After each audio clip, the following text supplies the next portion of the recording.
We are expected 1.5 million cruise passengers for the 2022-2023 season. Cruise lines look amazingly promising. There's work opportunities with Royal Caribbean, in which the marketplace is finally going to be on its way. We are doing our last adjustments. We are accumulating the prices, and then a tender will go out to carry these works.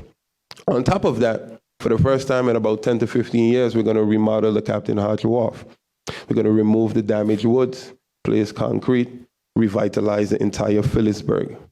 We also plan, as Minister of TEATT and the port, to meet with all stakeholders, every jewelry store, every store on Front Street, and have a major meeting on the enhancement and the importance of the upkeep of the property.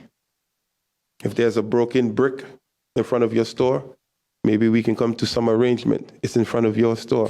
Let's get it done. We are in this together, and let's see how we can deal with it on the back end. But the importance is now. We need to fix St. Maarten now. There's also some great news. As you saw in the media while I was away, the luxury cruise yacht Sea Dreams 2 will be home porting out of St. Maarten. This is great. And then more great news in the newspaper today. We see the Ritz-Carlton yacht will be home porting out of St. Maarten today. This is great news. This is one of the things that we aim for, quality over quantity. This is a different demographic, and St. Maarten is really stepping into that elite services like the Sembats and by inviting these type of cruise lines. I'm also very happy to announce that the CALM effort, has approved the port's master plan.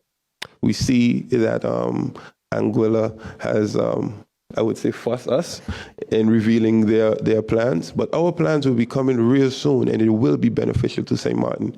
And I would like to thank the entire CALM for putting this as priority, especially the Prime Minister, and ensuring that this master plan takes place.